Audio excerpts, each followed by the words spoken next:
What's up, everybody? What is going on? You know, before I really get into the show, I'm thinking about giving something away, and it's turn the mic up. And this is just something that's very nostalgia for me when I was a kid, and a memory came up. I'm going to play this song, and I'm going to look at the comments. Now, I might not get to the comments at first. I got a lot of things I'm doing at the beginning, but see who can tell me who's going to tell me what song this is and what show is it from? All right. I might wait a couple minutes. Brian's going to be here in a couple minutes. He's the owner of the pub. We are at the Market Street Public House down here in Denton. I might try to talk to him about doing this like a monthly thing, maybe come in here and he's got a really nice place. Where I'm at now, I'm about 3 buildings over because he has 3 different buildings. In each one, he's got the bar area, food, and he's got another dining area. And where I'm at, I got a stage sitting next to me for if you got weddings, any kind of things like that. He's got the bar, everything's set up here. So it's really, really nice. I got a couple people in here. I'm going to play the song. I'm going to play the song, and it's a theme of a show that I watched when I was a kid, and I want to see if anybody knows who it is. I think maybe I'll give maybe some JO seasoning away or something. I do have. Oh, you know what? I have this logo. I liked it at first, but this was going to be on a T-shirt. This is kind of what's going to look. But if you look at that, that's going to be on a T-shirt. But I changed it. I don't like the orange in the front, and I don't like the crab. So we're gonna. But if you look at that, that's kind of what I'm getting ready to come out with when on T-shirts and stuff. Should be pretty cool. But here's a song, and I'm going to play it, and let me know if you know what this is.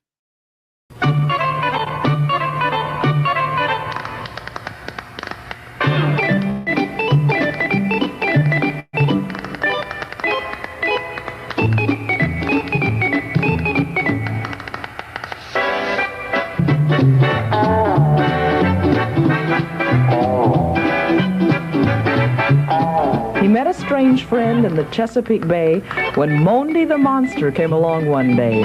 There's excitement aplenty, their lives never dull, as they sail toward fun aboard the television hull.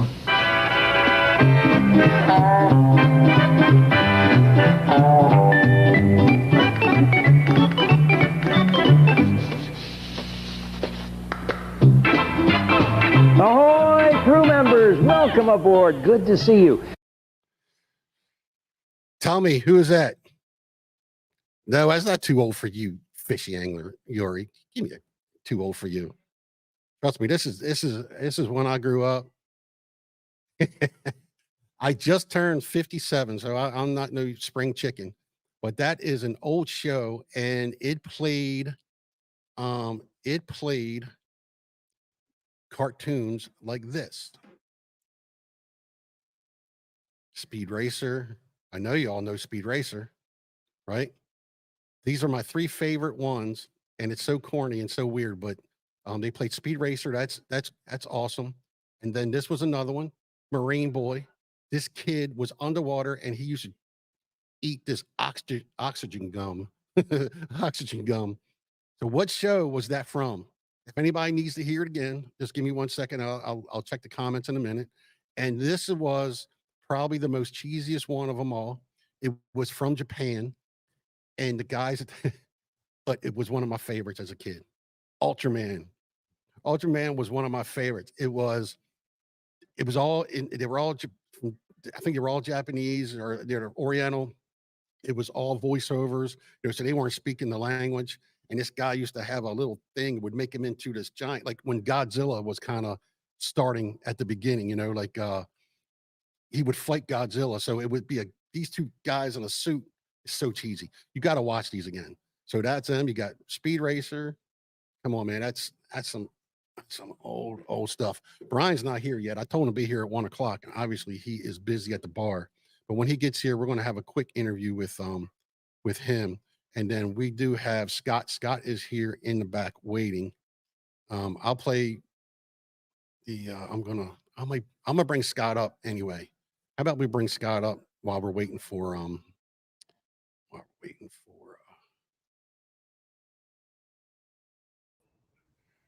All right, there's Scott. Lucky and Blessed Fishing YouTube channel. I think I got it when I think I got to share the screen a little bit, but we're going to talk with Scott. He's got a nonprofit that he is. How long have you had that thing going? You said you did a you kind of like what the word I'm thinking about? Pilot. 50, yeah, the pilot. There you Yeah. go. Yeah. Program. Explain that. Well, first, let me just thank you for having us. I know we just kind of did this kind of last minute, which is great because we're really looking to get the word out and bring awareness to what we're doing. Lucky and Blessed Fishing, we started about 1.5 years ago doing events for special needs organizations. These organizations have basically a program where Monday through Friday, they take special needs adults that normally would be at home with their parents who will never be empty nesters, right? So these parents are always looking for activities and things for their adult kids that that are in this in the situation with their lives, that to get them out and get them active and out doing activities. So we were fortunate enough and lucky and blessed enough to make partnerships with about 6 different organizations that host these events Monday through Friday. And so it's been a great thing for us to tap into that market, because as we do these events, we're out pond fishing, we're out, we've even done some boating events where we've had 4 or 5 different boat captains come out, volunteer their time and their efforts, and really to share their love of angling. And kind of just to kind of back up, about 3 years ago now, I just started fishing and went through some crazy stuff in my life and was experiencing a lot of PTSDs and just crazy stuff going on. And I found that being on the water was such an amazing, just an amazing refuge for me. And so I kind of was kind of overwhelmed by that, overcome by that. And as I was experiencing that, I was thinking of folks that are in different situations in life, whether they are, have some kind of a disability, some kind of a handicap. It even could be some kind of an emotional thing where being able to get them out on the water and fishing and getting them, it's really wilderness therapy, adventure therapy are a couple terms that have been used around this activity. So long story short, I guess long story long, because there's no short story with me because I talk a lot. You go ahead and is that after doing these events for about 1 year, we were also doing family events where we'd have families contact us through our website. We'd set them up on a trip to go out on a boat or meet at a local pond and have a fishing event with them, with their family. And after doing that for 1 year, we really started to notice big changes in our participants. And we're not a one and done. So when our partners come out or these families come out, it's not like a one-time thing. We have them come out for a bank fishing thing, then we have them come out for a boat event. There's actually a shot from one of our boat trips that we just did recently. And like, what an amazing thing to see the faces, see the smiles, just getting them out on the water. Not to mention fish. Like in fact, when we kind of intro the day or intro our events, we start by saying, hey, this is called fishing, not catching. We can't guarantee that you're going to catch anything. I think maybe one trip we got skunked. It was cold. It was windy. It was like we had no reason being out that day anyways. But for the most part, we really try to give the attention to the wilderness, to the adventure, to the water, the sky, the trees, the birds, the nature that surrounds us. And just, and really give these folks the chance to get out and experience this kind of these types of adventures. So after 1 year of doing that, year plus, we had some folks that really encouraged us to kind of move in the direction of nonprofit. Instead of coming out of pocket to pay for these events and all these different things, to where we can actually actually in November of last year we did form the nonprofit and got awarded the 501c3. So now we're ready to go. We're looking at bigger programs. We're looking at more partnerships. We have a couple of different initiatives that we're doing. One right now is our family charter boat program, where up to now we've been actually having charter captains donate their time and their efforts and their gas and all that kind of stuff. And we're going to be a little different with this, because I know it's hard to do that, especially with the cost of gas, and this is their business. And even now, regulations changing. Who knows how that's going to affect charter captains' businesses? We don't know that yet. Either I'm not going to even make a comment on what I think or believe at this point. I do have a lot of charter captain friends that are kind of like, oh my goodness. So anyways, kind of all that, all those things kind of on top of mind. What we've decided to do is actually raise money to where we can actually have sponsors sponsor a trip. So just kind of like what you see here on this picture here, but imagine a family going out and again, with some either intellectual disability or just we like to say differently abled, whatever that is, emotionally, physically, mentally, what have you. And where actually someone can sponsor a trip. And what's cool is that we're going to have GoPros on the boat. We're going to take a lot of pictures, and we're going to create video experiences or video memories for the families, but also for the donors. So anybody that donates a trip will not only be able to have the blessing of, being able to be lucky enough to bless a family to do this, but also to be able to experience that through video and to kind of see the smiles and see the excitement that happens on these trips. And another thing we're thinking about adding is where they can just also go on a trip too. So they can be a donor, they can sponsor a trip, and if they'd like, they can actually go on the trip with the family too. So, a lot of donors want to be anonymous, but we just think that would be a really cool experience to be able to offer that if they wanted to come out and also be part of the experience. With our different events that we've done over the last year, we've formed some really great partnerships with some local restaurants. So we're actually going to start catering our events with food from local restaurants. And these aren't like fast food restaurants. These are like nice restaurants that provide really like gourmet level food. And that's the kind of experience. We want to have top-notch experience with some of the best anglers in the area, some of the best boat captains in the area. We have about 60 lucky and blessed anglers that have signed up that are in our anglers group. Not all active, but they're in there. And if they're in there, that means that they have recognized who we are and what we do, and they're interested in giving back or supporting us in some way. So that's just been a huge blessing. And right now, again, we just formed our board and our executive team, and we're just really, really excited about what's next and what's going to come up, because really our events don't happen a lot in the wintertime because it's hard to get folks out. Although I'll take winter like this, like 60 degrees. Give me this winter every day, all day. But so we may start doing some really, it's kind of like a March to September, October thing where we do most of our trips.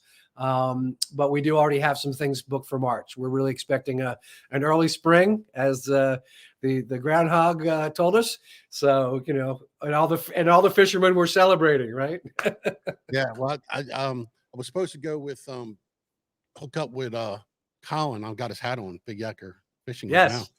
He's coming down Wednesday. I'm gonna take him up on the Marshy Hope. I haven't decided. I think we should take a little bit of everything, like some catfishing stuff, because there's big blue cats there. Big Yacker. Yes. Outdoors in Maryland. Get on my giveaway I announced today. I will do that. Yuri. Did you up or Yuri? How do people volunteer to help donate? I actually was on that. Good question. I don't know if I can share that, but if you go to that page, the about page, what I'll do is after this live, I'll go ahead and I'll stick the information on in the description. And yes, before we do it, William something John. Yep, that is Captain Chesapeake. Captain Chesapeake, that is every day after school, 4 o'clock. If I'm not mistaken, 4 o'clock, you just come on, play all kind of cartoons and stuff like that. That were my favorite. Speed Racer, everybody liked Speed Racer back then. Oh yeah, you gotta love Speed Racer. I got your YouTube. So I got your YouTube channel up there at the stage. I'm trying to do, getting a little bit quicker at this stuff, a tiny bit quicker. As I try to I need a producer eventually. I can do all this stuff, so I ain't got to do it. I can just talk. So with the YouTube channel, yeah, do me a favor. If anybody's in here, please, can you hit the like button and share it out? It would be great. Awesome. I would appreciate it. Let me go and make sure that should be full. I think we're full screen there. But this was the one you can see I was going through a couple of them. I haven't CC Pickerel. I know that Colin's in there.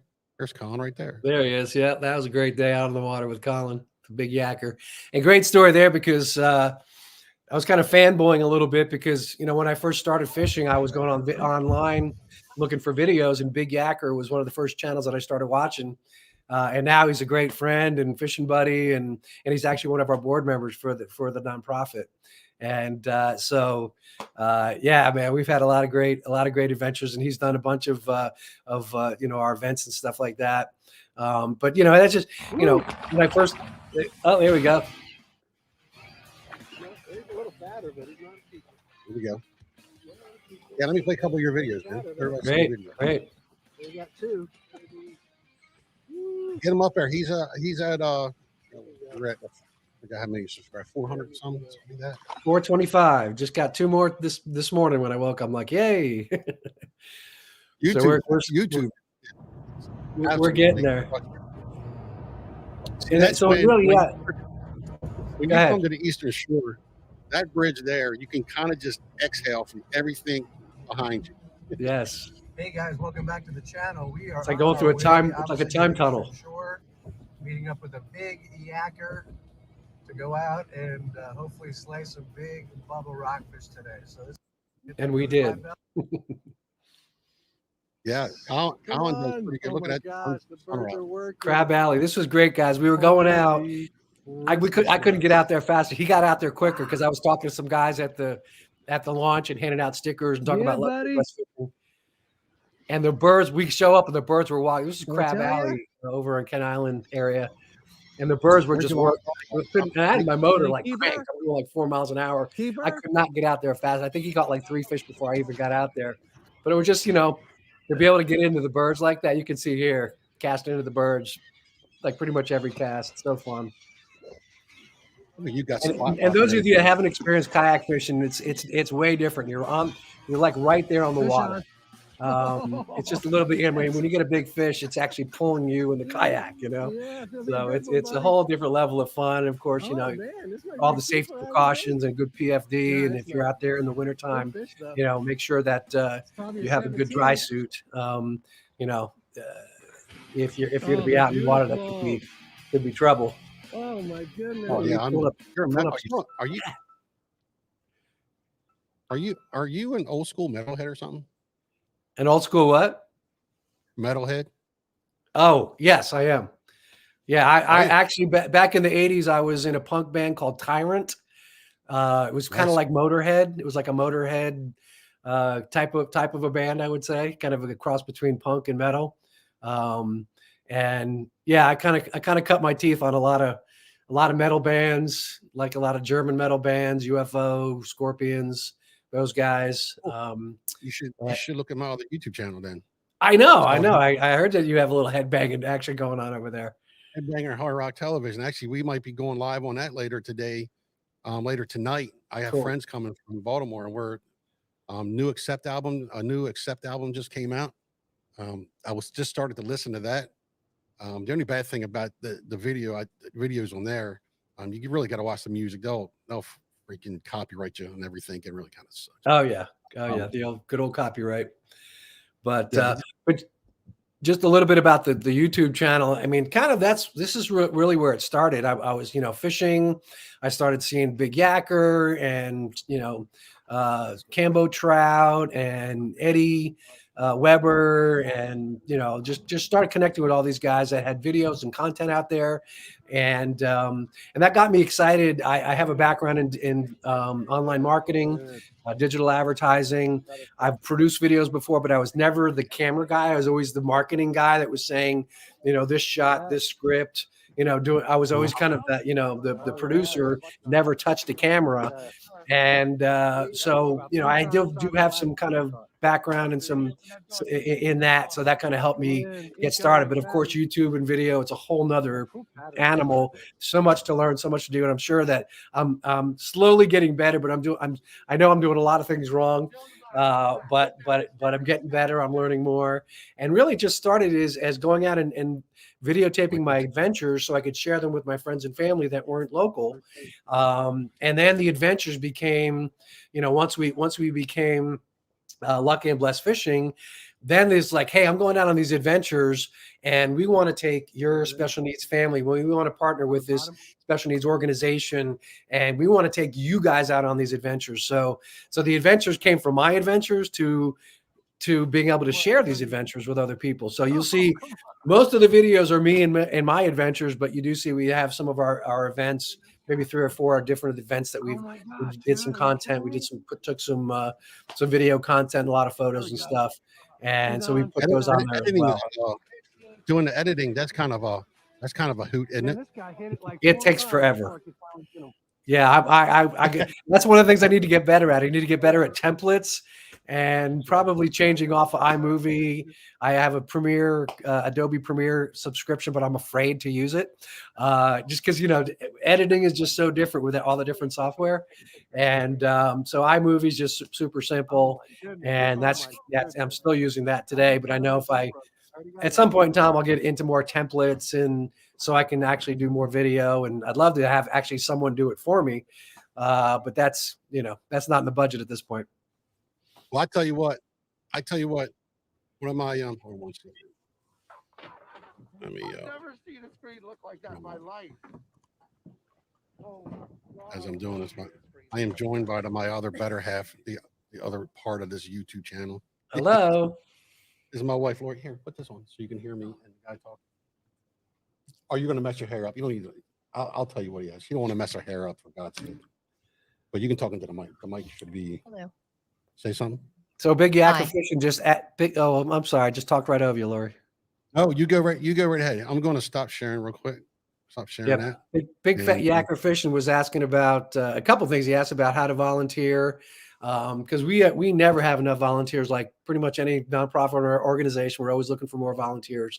And just really come out and.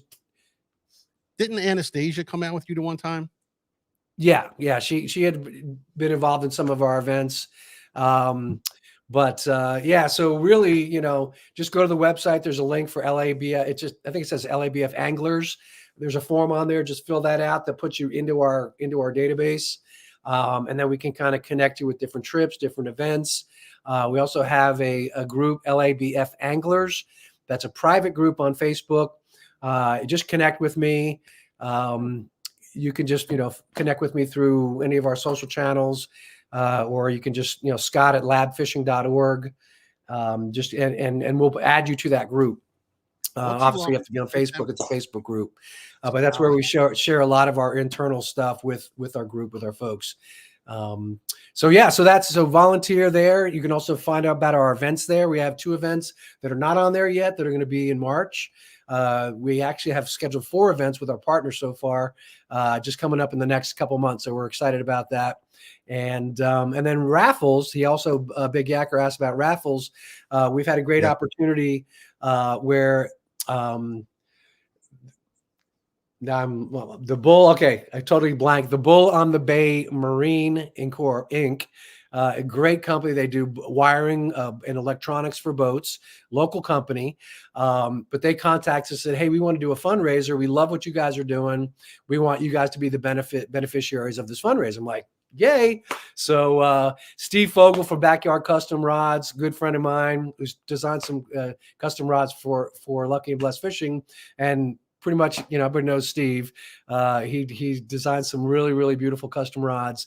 So beautiful custom rod that was designed and built. And in fact, if you go to rodraffle.com, again, my marketing background, make everything easy for people to get to. There's QR codes and stuff. Colin, why don't you put that link? How do you make somebody a moderator? That's why I made it really a memorable URL. So rodraffle.com. I'm gonna let him put the link inside there, but I think you gotta be. I don't know how to make somebody a moderator. Hold on. Does it come off on the private chat? You can put it. You should be able to put.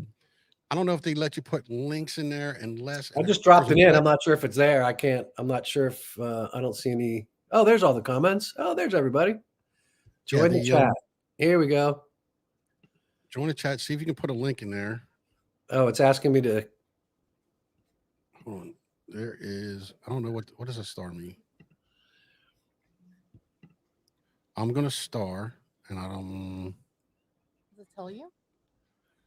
Okay. Hey, there we go. I'm in now. rodraffle.com. See if it lets you put it in there. I'm not getting any reception. This comment has failed to post. Yeah, I think. Wait, hold on one second. I don't know. What's it called again? rodraffle.com. You can go to labfishing.org as well, which is our main website, and you can get everything there. If you just go to labfishing.org and click on donate, it goes to all our different campaigns that we're running right now. And then there it goes, rodraffle.com. That goes directly to the campaign for the rod raffle. What a sweet looking deal. I'm not sure if you can pull it up. What's that? Can you pull that URL up real quick? Hold on one second.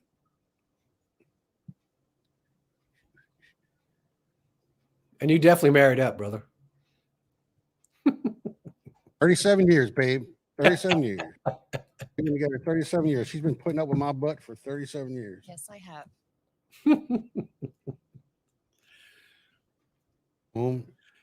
So yeah, so Steve Fogel designed this really beautiful rod, and I actually purchased a couple of. Did I spell that right? Let me make sure. Rodraffle.com, yeah. That's raffle.com. It's just not creating a link. Yeah, raffle, yes.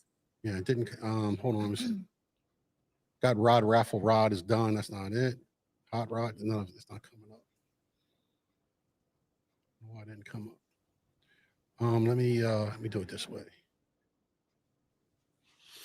Yeah, so I bought a couple of interesting. There's a lot of anglers go out and spend hundreds of dollars on reels. And so when I got my custom rods done by Steve, I'm like, so what do you suggest for reels? Should I get a Shimano? Should I get a, whatever? He was like, yeah, no, I go get like a, $40 Cast King Sharky 3 or whatever. That way, if it breaks or you lose it, it's really inexpensive to replace. I'm like, oh, okay. And that's what I got. And they're great, inexpensive and great, and great reels. So I was trying to match up some new reels for my, I had a rod that Steve just made for me, and I bought this reel, but it didn't match my rod. I'm like, oh man, I'm about to send it back. Then I realized it was an absolutely perfect match to the rod that Steve made for this campaign. There it is. So I had the reel, and then we had the rod, and I'm like, oh man, we got to put this reel on here because the combo just looks so sweet. I think if you scroll up a little bit, you'll see a picture of it with the reel on the rod. There it is. Rod. What a killer. Does that look sweet or what? Yeah, that is. That's a 6/8 medium. What's that? Go ahead. Explain what's on that, because I'm sorry if when you were talking while I'm switching and clicking. Oh yeah, no, it's all good. And that's why I know you were busy there doing stuff. So I figured I'd just talk us through it. But that's and there's a full explanation on there.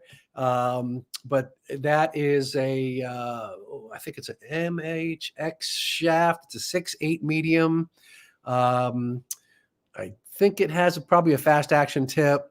I'm just going off the top of my head, which is, at my old age, you have to be careful what information you go by up in your head. But and then that's a Cast King. Oh my goodness, I can't remember the name of the reel now. It's a 3,000. So you got a little bit more weight for the big boys, and for the big rockfish girls that are still out there, I hope. But really, this rod, this combo can be used for anything. Stripers, bass, pickerel, smallmouths. Pretty much any kind of fishing. So it's a really good all-purpose rod. And I tell you what, it's probably one of the sweetest looking combos that I've seen. So it is. But it's nice color. For $5, that's all you need. $5 gives you a chance to win one. If you buy 5 tickets, you get 2 free or something like that. So yeah, just, and the whole idea for us to do this is just to raise awareness about lucky and blessed fishing.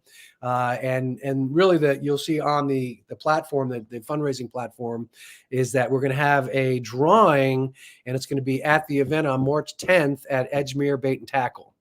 And I can't remember the name of the event. It's something fishing expo, flea market, something.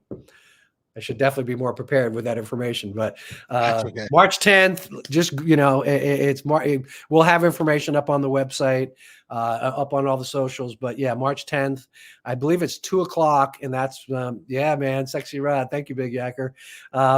But yeah, I think it's going to be at 2:00. They're going to do the drawing.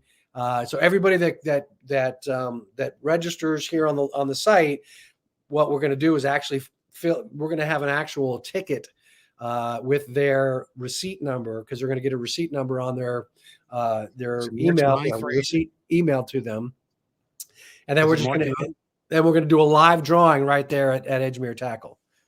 So Okay. anybody that buys a ticket there, we'll just go right into the drawing, into the bucket for the raffle draw. So. It's not this event here, March 9th, Fishing Flea Market. That's it.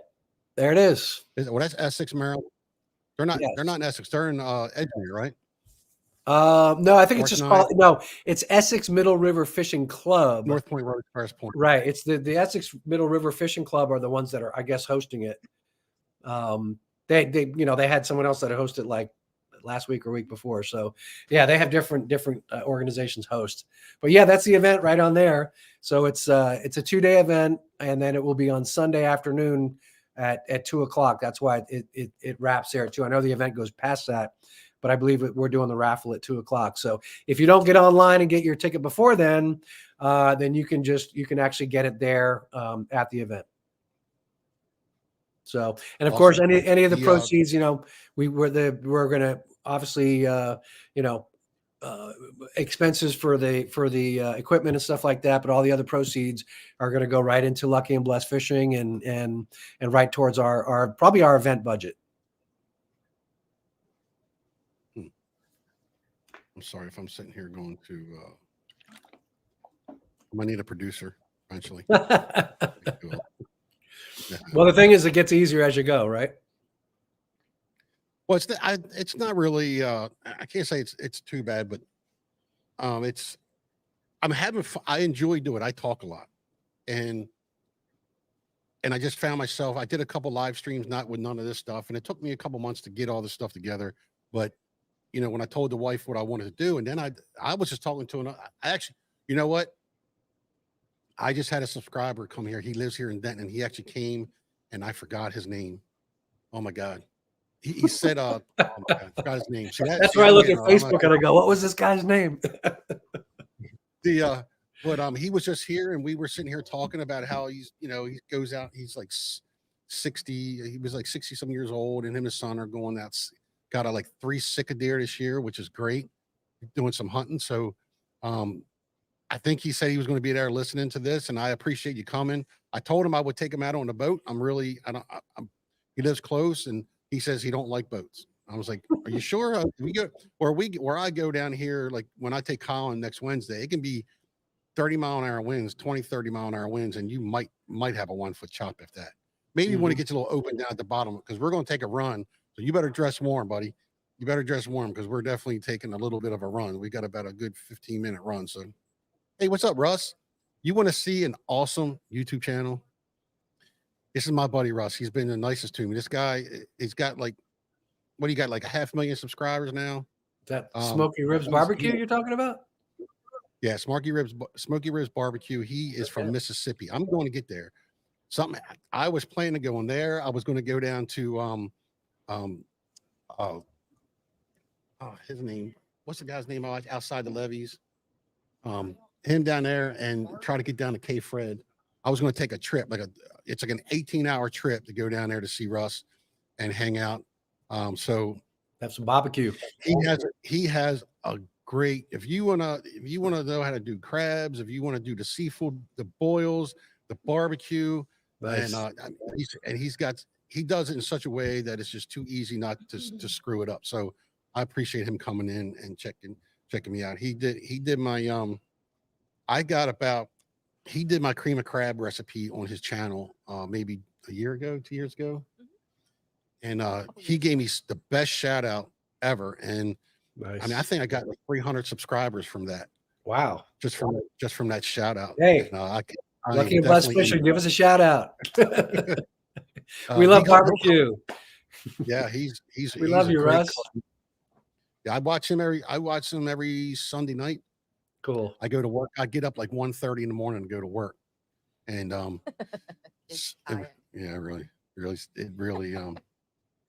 get up at 1:30 to go to work, and they do their live at 7 o'clock at night, and I'm usually in bed by then. And so Russ is on there all the time, and he's come on live with me. Me and him did. We talked blue crabs on our live stream. You check that out. Anybody's in here, please, can you like the video, whether you're on Facebook or YouTube? And I would appreciate if you share it out. I'm really trying to get this thing going on, and Scott saved me today because I was going to do this next week. I couldn't find. I've been asking a lot of people. Now I've been asking some kind of big people. I'm supposed to go down to Delaware Paddle Sports soon and do a live stream there. And I was trying to bring on Christine Fisher, and me and her were texting back and forth. Her tournaments just start. She just came seventh place at like 100 some or 200 kayaks. And she's awesome. Part of the Bassmasters. She's getting ready to transition to fishing out of a boat. I think she's going to try to do bass fishing opens out of a boat next year. Wow. So she's going to be doing 3 opens this year as a co-angler on the back of the boat. She's got them coming up. So I wanted to talk to her. I want to kind of talk to her about this. She just mentioned that in her last video. She won't name, so she must have the boat already set up because she won't name what boat it is. So somebody must really already getting her to do the boat thing. But I don't know. I had a whole thing I was going to talk about, because when we talk about the Chesapeake Bay, since you're fishing, we crab over towards that a lot too, where you were catching them rockfish in Crab Alley.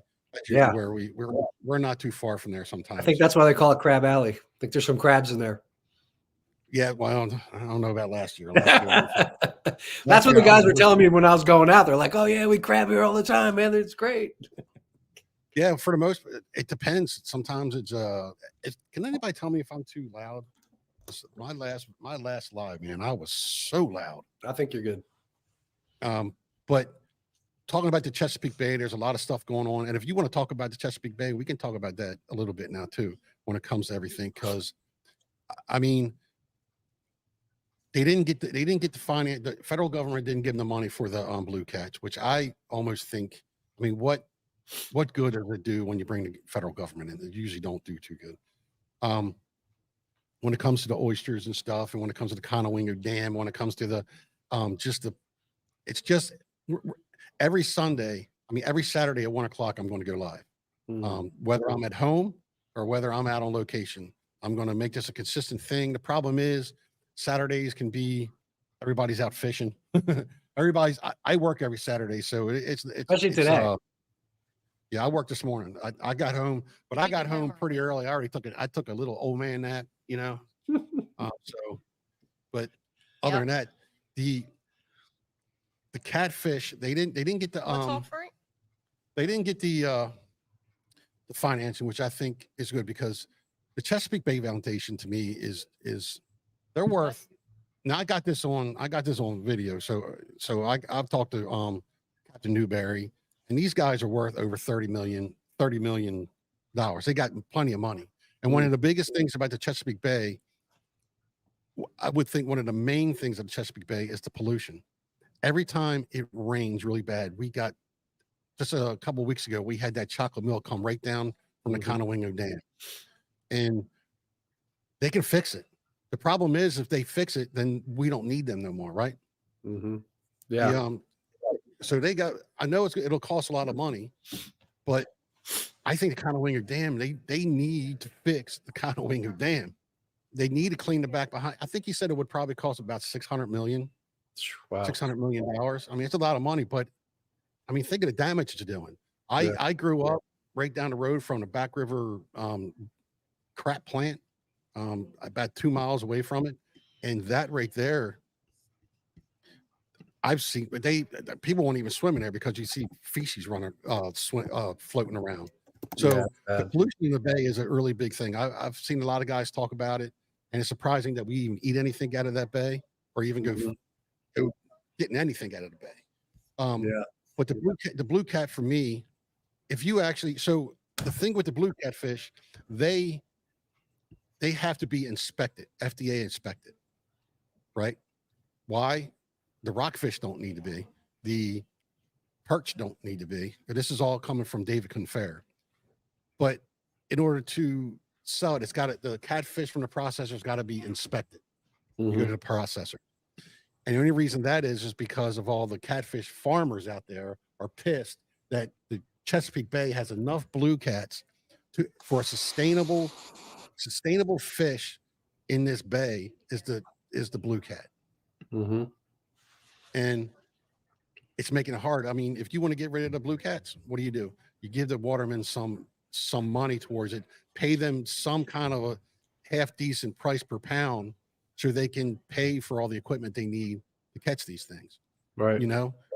And then the other thing is the oysters, and today where we're going, if Brian, you can go tell Brian, say, hey, if he wants to come back anytime today, tell him to come down for a couple of minutes. I guess the bar's busy. Yeah, he's busy. He's probably is busy. It's making sales.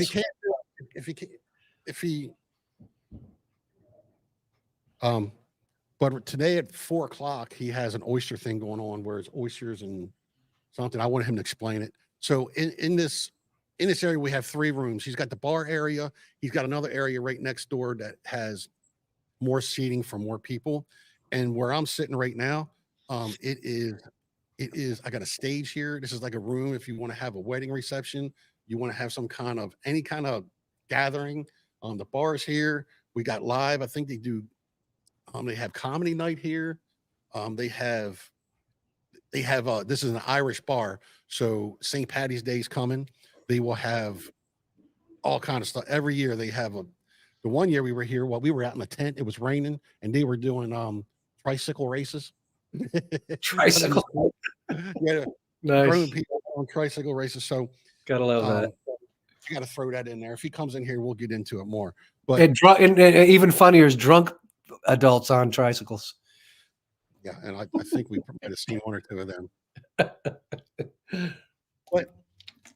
But with the Chesapeake Bay is why I changed the name from the Tackle Shop podcast to All Things Chesapeake, because that's where I fish. It's where I crab. Everything I do is on the Chesapeake Bay, and and you worry about it because of the pollution. Are we getting the cold weather like we used to? It's a climate change. I'm not really into that, but the pollution in the Chesapeake Bay for me is a big deal. The Conowingo Dam is a big deal.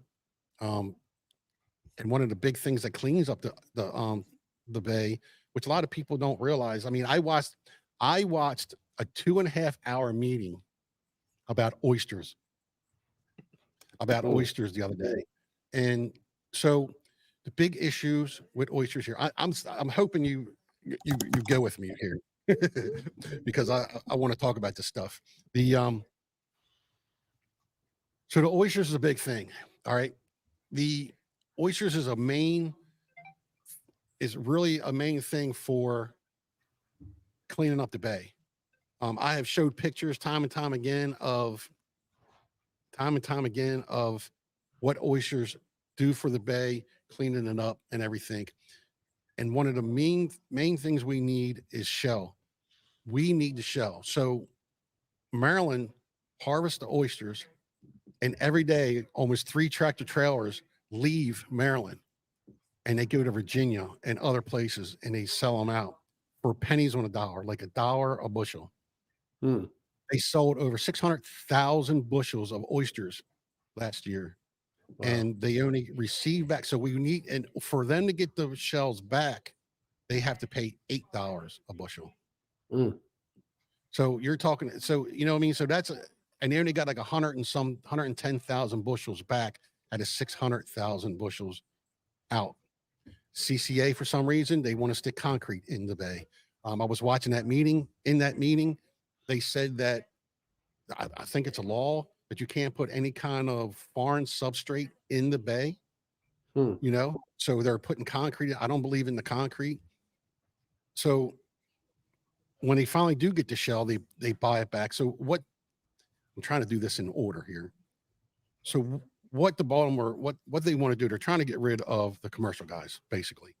And they want you to lease a part of the Chesapeake Bay, right? Lease a part of Chesapeake Bay for thousands and tens of thousands of dollars to do an oyster farm.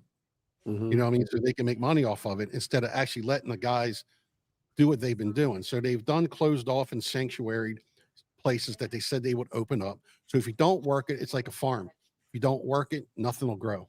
Right. So oysters are one of them things that if you do a rotational harvest, so like if say you harvest here for this year, you leave it alone for 2 or 3 years and you go to another spot. So the oysters will actually, you know, mate and they would build back up again. Mhm.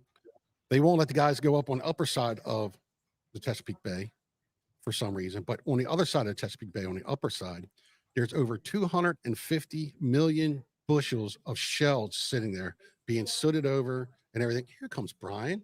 Come on. Here's a good look guy coming. He's got all the looks. All right. All right. I'm gonna take this to if you could just sit backstage just for a couple of minutes while I talk to Brian, and then I'll bring you right back up. All right. Sounds good, buddy. All right. Let me do a little bit of dancing here.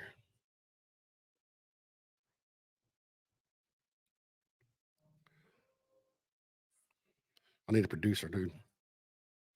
All right, so I'm sitting here with Brian. Let me turn you up here. Okay. Can you hear me? Yes. Am I too loud, too big? You need to go higher? Perfect. You good? Okay. All right, this is Brian, owner of the Market Street Public House. It's an Irish pub. He's got plenty of stuff. What's going on today? What's up with the it's a little bit closer to the mic. The what's going on with the oysters night? What do you have? Well, I tell you, we have our second Oyster Fest of the season tonight from 4 to 7. We're doing buckashuck oysters. Mhm. We have an oyster stew, oyster Caesar salad, shrimp and oyster po' boy, and our famous fried oyster appetizer as well.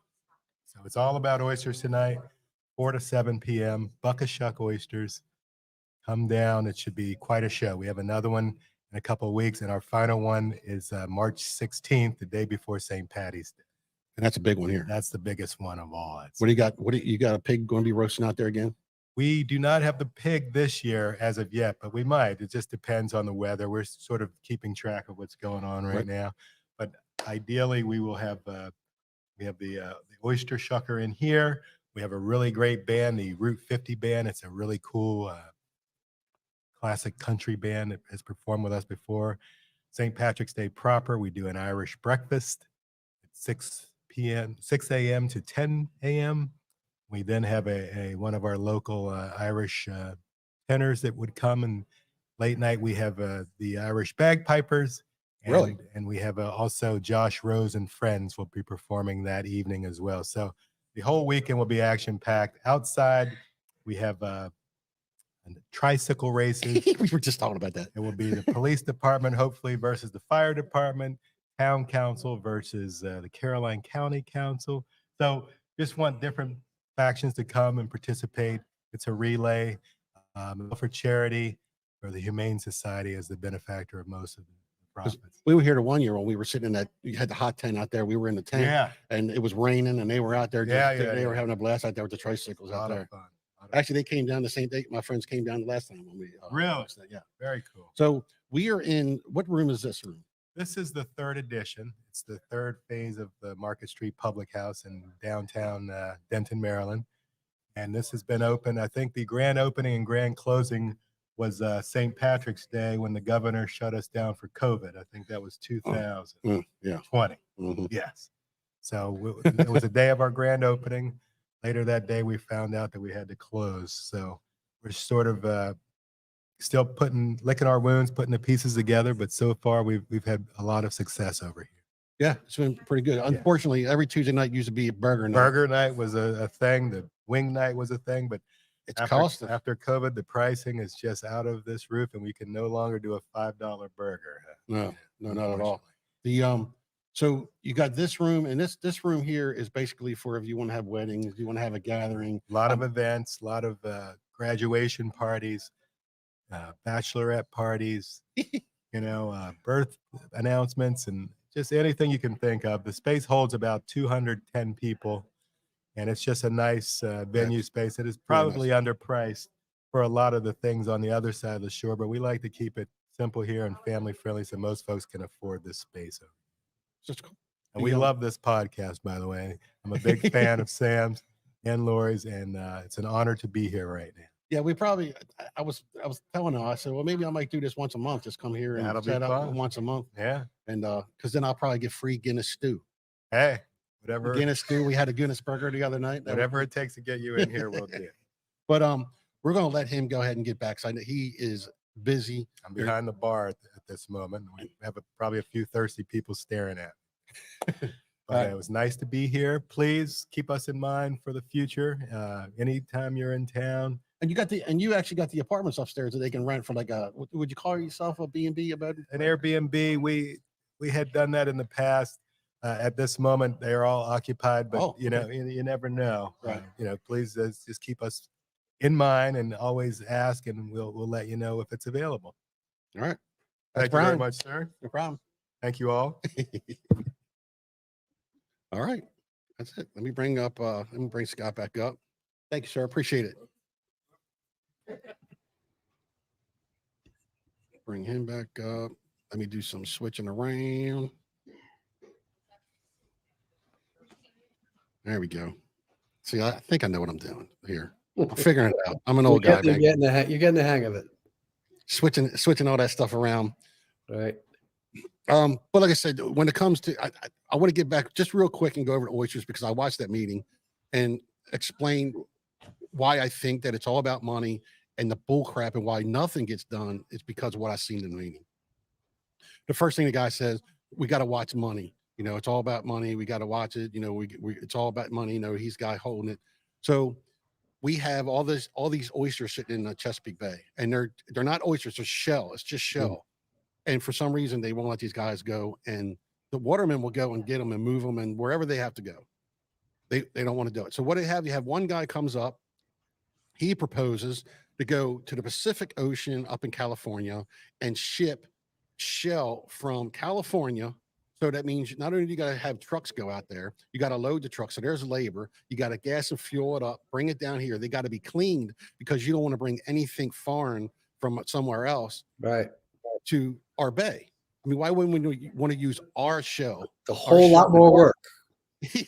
So Doesn't I would make think sense. that would cost money. And then the other guy, the real brain Einstein of the whole thing, which he kept saying how amazing they're doing over there, how amazing it is. He wants to bring shell from Vietnam and China. He's got this, he did like a 45-minute thing on how we need to bring, how great it is over there and how we need to bring that. So he wants to put shell on a freaking boat and ship it all the way from China and bring it here. That has to be cleaned. You know what I mean? Yeah. Like that's all we need is more stuff from China coming into the United States. I'm sitting here and I'm like scratching my head. Like if you have everything in our bed, so that's what I mean. That's the kind of crap that goes on in that. And then the one lady, obviously, look, I'm not a liberal thinking person. They're all grown-ups in there. They're all grown-ups. And the lady comes in, and you can have a public forum, but you can talk because it was public. So this wasn't something I just, somebody gave me to, that was behind the scenes. This was a public thing. Right. And she was talking how, because, there was disagreements on stuff. And she had to come up and say, we need this to be a safe space. It's like, I'd say, man, somebody needs to get her to the reality that you got grown-ups. Being respectful is, everybody needs to be respectful. No, you're disagreeing, but talking it out, but being respectful. That's what I think. Mhm. And that was really, I just wanted to turn it off. She needed a cry me pillow, I Wow. guess. But there's a lot of big things going on in Chesapeake Bay. And one of the big things for me is the pollution. The Yeah. pollution, the Conowingo Dam needs to be fixed. And the Chesapeake Bay Foundation, the way I've been told, it's just that they're really it's all lobbyists and stuff, and they don't want to fix it. They don't want to fix it. It's all about money, money. That's all it is, And when you're coming to, like being a kayak fisherman, do you do tournaments out of your kayaks? Do you do the snakehead tournaments with Colin? Sometimes, like, I don't know, like snakehead are very frustrating to me. I've caught a bunch of them, but I've been skunked more than I've caught. Let's just put it that way. No, I do some tournaments, but sparingly. Well, this is the mindset you need to go when you do a snakehead tournament. You need to go there and need to fish for bass. You need to put in your mind, I'm fishing for largemouth bass. And then you'll go ahead and catch snakehead. That's how I caught my first snakehead. I was out in Mardello Springs, great little spot, and fishing for bass because my son, who's a bass fisherman, said, "Oh man, it's a great place," and caught this snakehead. I'm like, "What?"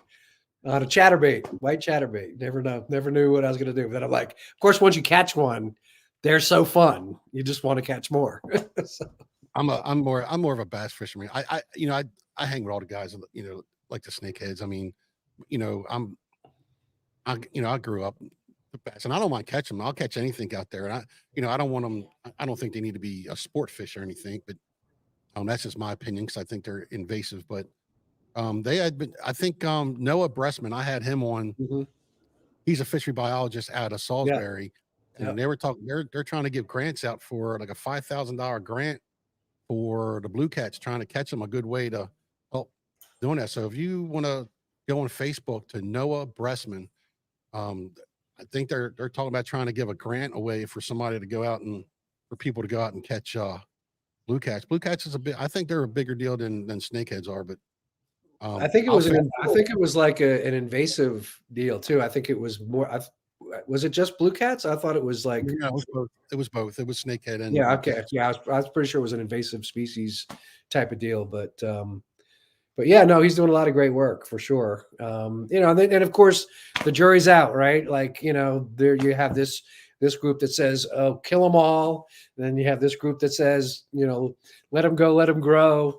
And I think it really has to do with the body of water. I mean, obviously, if you have an enclosed body of water with snakehead, that's going to affect the population of the fish. I mean, just they're voracious feeders, and the way that they populate is crazy. The amount of spawns that they have a year. I mean, so a small body of water.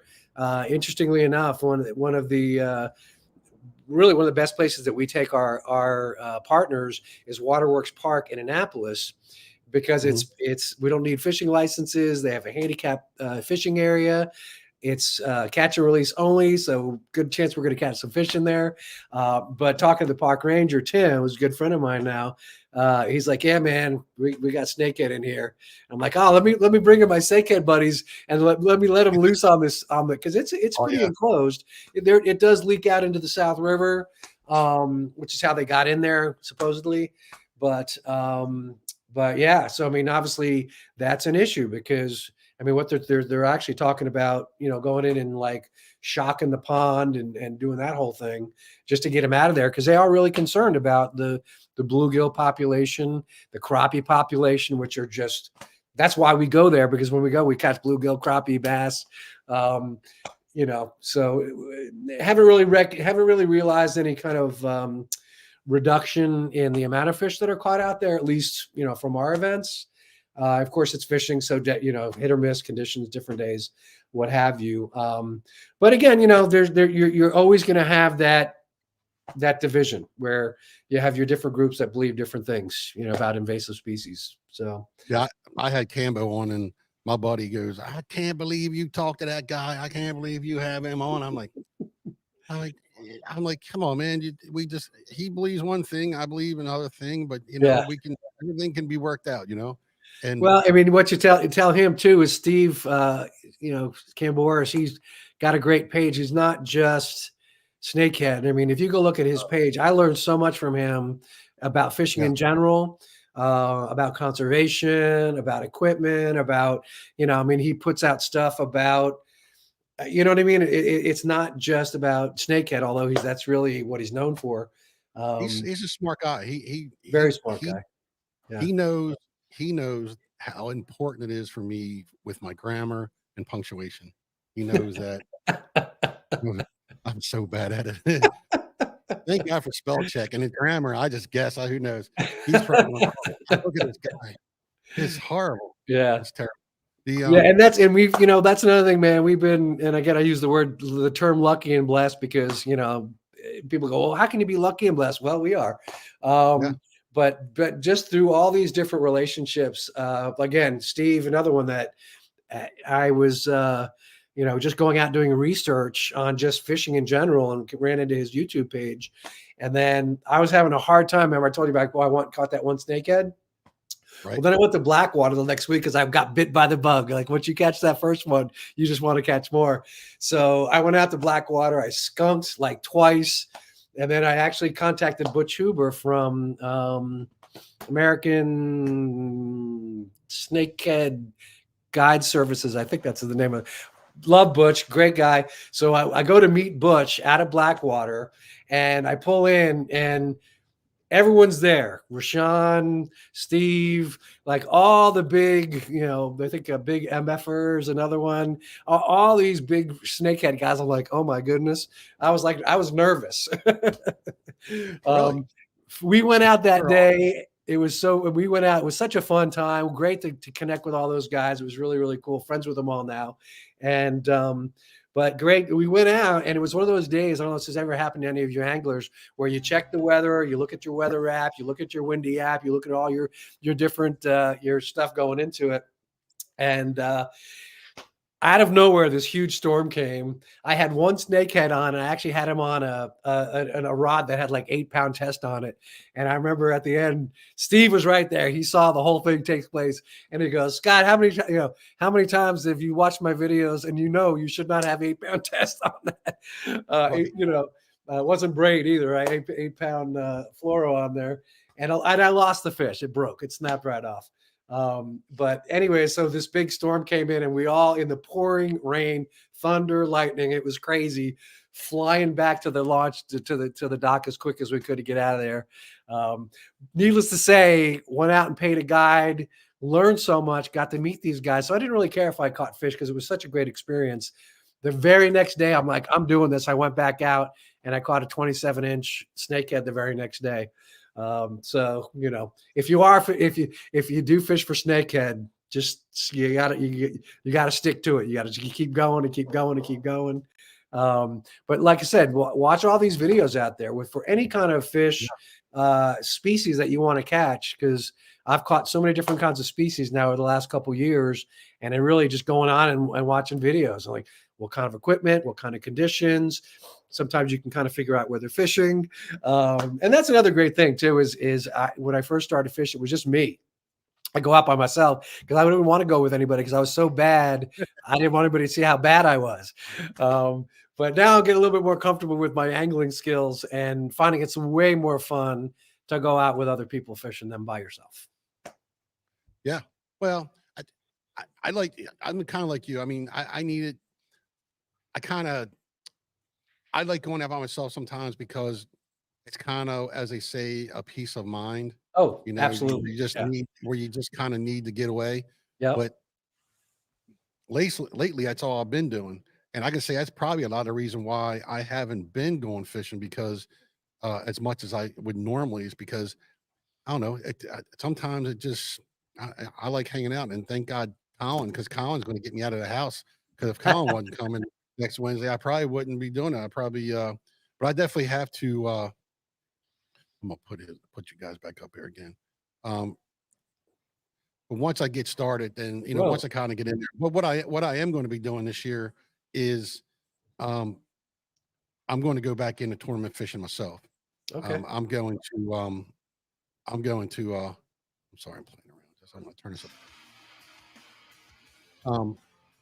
I want to talking all the live scope stuff, all the front facing sonar, all the bull crap's been going on with that. I think it's ridiculous that professional fishermen got that on there.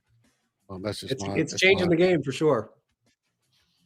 Well, like half of them guys, I think what really turned me is that one of the guys, he's a big YouTuber. His name's Josh Jones, and he makes his living with his sonar. And so what he's a crappy fisherman. Okay. And they do a lot of tournaments down in like Texas and stuff. Yeah. He says that he didn't do any one. He wins a lot of the tournaments, and he said he didn't even practice for it. He came late and went and won. He basically said that if he didn't know how to use the front facing sonar, he couldn't compete fishing for bass. This guy's caught 80 largemouth bass in double digits. Wow. And he said it's all because of the front facing sonar. It's a thing. That's it. So Because do you if think they're going to change regulations at these big tournaments, or it's just the new it's just the new game, right? Yeah, but you know what? I think that a new video just came out the other day about it, and I'm telling you what, I was actually I couldn't believe these guys had. You know what a hydro wave is? Mm-hmm. A hydro wave on the boats. Yeah. I didn't know what it was, and somebody was explaining what a hydro wave is on the front of the boat is. Hold on one second. Different comments. I got it off here. The Legion rolls deep. Wonder who had that guy. Oh, there it is. There's Butch. What's up, Butch? Scott Steers. Great guy. Fun to fish with. Oh crap, what was I saying? Just lost my I don't know, man. I lost your train of thought too. So the front face of sonar to me, he said he wouldn't be able to compete without it. Yeah. And Milligan, I watched this whole season last year, and he skimmed into the Elite Series by the skin of his teeth. And I know he's a good fisherman, so I'm not going to take anything away from that guy because that guy can fish. But would he have been on the Elite Series if he didn't have the front facing sonar? You know what I mean? There's guys in there that, it's all about, to me, we were talking about the hydro wave. The hydro wave, what it does is that you press the button, and what it will do it would actually make some kind of it would make waves in there of like having a feeding frenzy. So if the fish aren't really doing anything, you can put this up and actually can make the fish active. I think that's horse crap. That's horse crap. You're a professional fisherman. To me, that's cheating. So now, you got 2D sonar, you got down scan, you got side scan. Baseball, you can't have aluminum bat, right? There's a certain thing in baseball, certain rules. Right. I was in the drag racing, back in the day. And when you go to, there's different levels. You don't put a 11-second car with a fuel drag next to them, right? You got different stages and different classes. If you're a NASCAR, you're only allowed so much on your car to be able to run it. Right. So that's what I think they need to do in fishing. I think that should be completely eliminated. Josh Jones said, well, maybe four tournaments you can have facing, have it on, in 4 tournaments you can't have. I was like, no, I think you're a professional fisherman. If you are the best of the best of the best, some of the best in the country and maybe the world, you should do it by your knowing of what patterns and fish, knowing the fish, studying it. These guys are coming right out of college. They're coming right out of college, going right to the Elite Series. Come on now. Yep. Yeah, it's I mean, it is taking the I think some of the skill and some of the prep and some of the research away. I mean, if you do your research in advance of your trip and you go out and you're fishing current and you're fishing structure, you know what I'm saying? Like, and That's the part of fishing, because I tell you what, some of my best days when I went out fishing, my fish finder didn't work for some reason. I had a battery issue or a connection issue or whatever, and I just went out and looked for the current and looked for and watched the tides and then fished structure, and and had great days without a fish finder. Now I've also had great days with the fish finder where you're going along and you look down with the side scanner, you're like, whoa, and you just kind of cast right into it, and you hook up. And that's a beautiful thing. But from a competitive standpoint, I think at some point in time, they're probably going to have some kind of regulation, because the technology is just going to be getting better. It's money. It's all Yeah. about money, buddy. Are they going to be doing like, drone fishing, like drone drops? Like, I mean, who knows, right? Using a drone to sight fish, I mean, who No, but knows it's where gonna the be- technology is going to go. So at some you're point, gonna have I think they're going to have to do something for the regulations, I think. Yeah, you're going to have a transducer that's going to have a 4K 30 per frame thing under the water. You're going to be able to, if you got clear water, you probably can see 100 feet in front of you and see it live. You won't even need to see it on the sonar. You'll be able to see a live picture on the TV. So what really ticked me off was sometimes I like watching them rig their boats and stuff. Well, Atifo had one where oh my God, the stuff he had on the front of his boat. He had three screens, right? And what he had on the one side was a handle with the live scope with a handle, and then he had in his troll motor, he had the live scope. So he has a plug that he can plug in. So once he finds a fish to actually zero on it, he can unplug it and put it onto the handheld and actually move the handheld to find it's scanning for fish. Wow. I don't care what you're scanning for fish, dude. And Atifo is one of my favorite because he does a lot of videos on river fishing. When you come down here on the Eastern Shore, I did a lot of fishing in the Gunpowder, Dundee, Seneca, Middle River. And even though there's tide, I didn't realize how important tide was until you came down here on the Eastern Shore. And, and the current is a completely different monster. You know what I mean? So I had to learn how to fish. That was another whole sad story of my fishing career. All right, so we've been going a little bit over an hour and 15 minutes. Yeah. And I don't want to hold you here too much longer. So what I'd like you to do, if you could, I will, if you can send me all the links, all right, I will put it in a description. Okay. And if, like I said, I did the one, you can text everything to me, and that way I can take the links. I can take the links, put it in here, and I can put it in the description under the live stream. And what I'm going to do is I'll take segments from what we're doing, and I'll make short videos and actually post them as videos, like a 2-3 minute video, you talking about everything, your website, your nonprofit, your raffle. I'll try to put all that in there and try to get it out this week. Okay. Great. Really appreciate it, man. Accurate. I'm just going to text you these over so you have them in your text. We're still building out our socials. We have an Instagram set up, but we haven't started using it yet. Like you need a producer. I need a social media because I have like 2 other businesses, and I have, I didn't realize how much time is involved in starting and running a nonprofit. So I'm learning as we go here. I try to get my daughter to come on here and do all the social media stuff, but that's pulling teeth. Well, Scott, I appreciate you coming on, and Colin, I appreciate you introducing to me. You really saved me today because I didn't have any guests, and I was really trying to find somebody. I wanted to have somebody on to talk. I wanted to talk fishing, wanted to talk stuff, and you really saved me. I really appreciate you coming on and offering. So you're more than welcome. You got anything going on, and I'm going to be live at 1 o'clock every Saturday. I'm going to go live. You got something going on? All you got to do is just send me a text. You can always come up, and I'll be more than happy to put it on the air so anybody's watching can hear it. Yeah, sounds good. And I'd love to be able to come over on the Eastern Shore sometime and do it live with you. Especially it's over there. It sounds like a good time and a great bar and some good food over there. We can always, well, if you want, do you eat crabs? I'm from New Jersey, so I do. but I'd prefer a lobster tail. I know I Okay, just well, then lost a you lot have of viewers. I just lost a lot of fans right there. That's all right. What? That's okay. We'll let you go. That's all right. We'll We'll, let we'll you- cook. I'll steam you some crabs. I'll steam you some Yeah. crabs. You'll never go back to. There No, you I'm just go. kidding. Once I have yours, once I have your crabs, I'll never go back, right? But hey, I just wanted to really plug really quickly. Obviously, labfishing.org. We do have some events coming up. I just want to mention on Hold on one second. March 19th at 10 a.m., we're going to be at Waterworks Park in Annapolis with Team, which is Would one of that our be partners.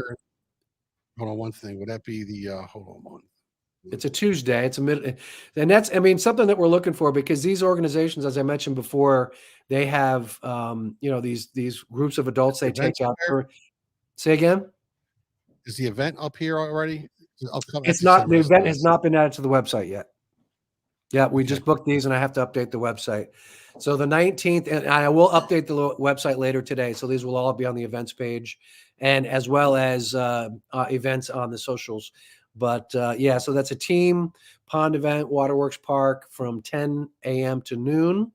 We're just, again, that's going to be bluegill, crappie, bass, probably about, usually they bring out about 18, 20 people, and it's usually like a 2-to-1. So they usually have like one staff member per 2 clients, which, so we don't need a whole lot of volunteers. We usually have 2, 3, 4 volunteers. We call them LABF anglers out there helping out. And then they're usually like, taking lines out of trees and changing hooks and taking hooks out of fish's mouth, taking pictures. They're kind of running around, making sure the event happens. So that's happening again. That's on the 19th, and we'll update the calendar. And then we have, just March 10th, the event at Edgemere Bait and Tackle, which is the Middle River Fishing Club, Essex Middle River Fishing Club event. We're gonna do a drawing for our for the rod and reel combo that we showed earlier. We're gonna do a drawing at 2:00 on Sunday, March 10th.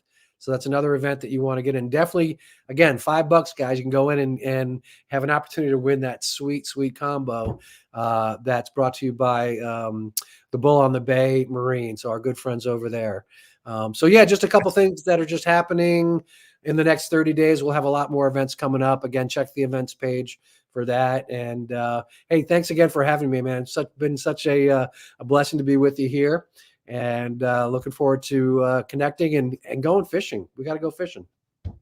That'll be awesome. Let me stop sharing And one the last page. question: is Lori jealous that Big Yakker's taking you out on Valentine's Day? Yeah, oh yeah, she was. Yeah, she was not kind of happy about that. I said, I'm going Wednesday. I'm going to go Wednesday and go fishing. And she said, that's Valentine's Day. Oh, here she comes. Here she comes. It didn't take long to come over on that one, did she? Blame Colin. It's Colin's fault. Yeah. Now, Lori, I asked if you were jealous of Big Yakker because he's getting your guy on Valentine's Day. Oh, she doesn't have her headphones on. Say it again. What? Yeah, Lori, I was asking if you were jealous of the Big Yakker since he got your guy on Valentine's Day. On Wednesday. Well, you know what? It doesn't matter. I don't get any bruises anyway, so I'm good. I married her. That's all I get. He married me. He said, Yeah, You married me. I'm your big he's rose. the present. you were like if that was the worst of it, right? Yeah. Good. Every Right. once in a while. I don't know. What do we do? He does it every 20 years, maybe. Okay. Well, we already did one 20 years. Come on. Oh, now. yeah. So it's once. He's Phew. done it. Okay. Oh, Well, it's I think, Sam, it sounds like it was probably one of those situations where it's easier to ask forgiveness than permission. Oh yeah. What? So I mean, it's one of the things where. Or did you actually ask permission first? Yeah. Well, I tell her. I said, look, we celebrate our wedding anniversary. We celebrate the day we met. We excuse me. celebrate. No, we don't. We don't celebrate. Oh boy! We don't. All Well, I right. mean, Celebrate his birthday. yeah, that's it. I'm the important one right here. Don't listen to her. Get off the podcast. I'm putting your microphone down.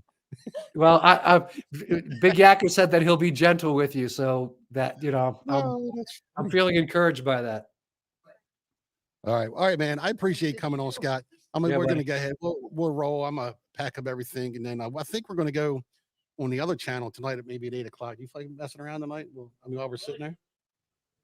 Yeah, yeah. Valentine's, get you before Valentine's. Nice meeting you, Scott. Oh, Yeah, you can say. okay. Nice meeting you, Scott. Thanks, you too. Hopefully we get And, to hang out in person with you guys sometime. Yeah, we're going to go out. We got the Headbangers and Hard Rock channel going to go tonight. We're going to talk music live tonight. I'm going to go home and set everything back up at my house. But I'm going to find out how to make moderators on here. That way, when you guys come on and you're a moderator, you can put links and all that stuff in. And you can check everybody's YouTube channel. It's on there. You click on it, it'll take you to their channel instead of having to find it. All right, one more shameless plug. One more shameless plug. ScottSteersMusic.com. I've actually just recently went out and started doing music out in clubs and wineries and bars and stuff like that. Not headbanger stuff. I'm doing like smooth sounds of the 70s and 80s, Beatles, Eagles, Bill Withers, all that kind of stuff. Just, I call it the soundtracks of our lives, because especially if you're a baby boomer, but pretty much every TV commercial, especially for cars, movies, series, TV shows, you hear songs from the 70s and the 80s all the time. Right. And that's because they're targeting the baby boomers. When I go out to a winery, I look around, I'm like, they're all baby boomers. So I came up with this concept to do this kind of smooth tunes of the 70s and 80s. And I booked last year. I said, I'm going to do this before January 1st. And I did. I had it together, and I already did 2 open mics, and I had my first full gig from 7 to 10 at Langway's Bar and Grill, which is literally 2 minutes from my house, which is a beautiful thing. Right in Crofton. I think it's actually at Gambril's address, but Crofton, Maryland, on March 1st. Friday, 7 to 10. So if you want to come see the music side of Scott Steers, come out and join us. Other than that, we'd love to have you guys out for any of our events, and definitely check out our stuff at Lucky and Blessed. Videotape it. Here you go. You ever heard of this band before?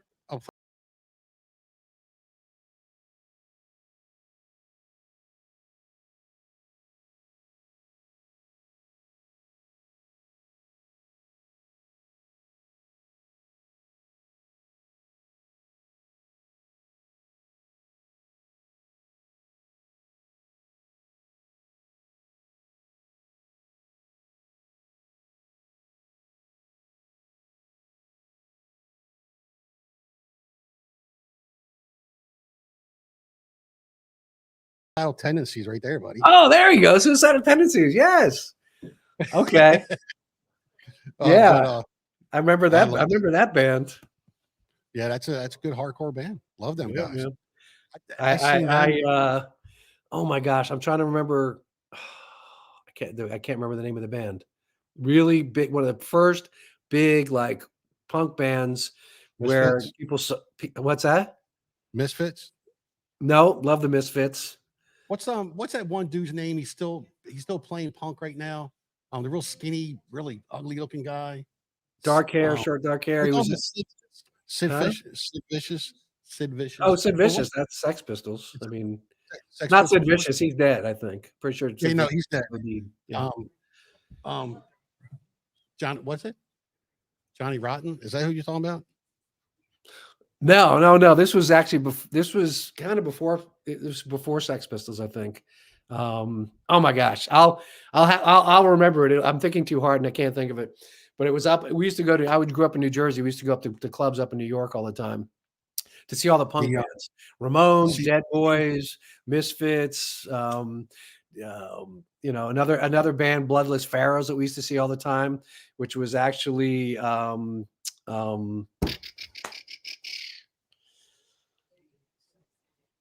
this is what happens. This is what happens when you get old. You can't remember things anymore. I'm more the. I started listening to it when I got into the thrash metal. I was a thrash metal guy. Mm-hmm. The Metallicas, the Overkill. I was going to wear my Overkill shirt today too, but I got a Saint Bernard at the house, and unfortunately, black and Saint Bernard don't mix. All right, man. Well, hey, thanks so much for having me. I'm going to head out, but would love to connect with you. Go fishing. I'm probably not going to be able to go Wednesday because that's Valentine's Day. But All right, buddy. I'll see you, Scott. All right, man. Thank you so much. All right, see you there, man. Bye. All right, let me real quick. Let me go to this. No. We'll go to that. That probably looks better. And we will, I'm gonna play this because we're gonna end it right from here.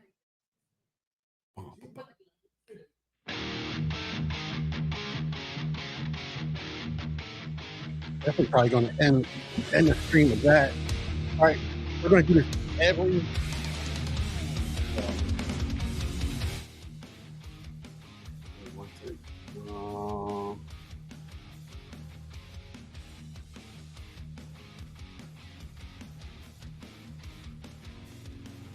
that probably sounds better. Sounds better. This guy here, he did my intro. All right, so we're gonna be doing this every Saturday at 1 o'clock until it gets in the way of fishing or anything and crabbing, and then I might change the date. But right now, every Saturday at 1 o'clock, I'm gonna do a live stream, whether it's on location or at my house. I might come here once a month and actually hang out here. Bye, guys. Oh my God, that was all right. That 976 call Lori Tudor.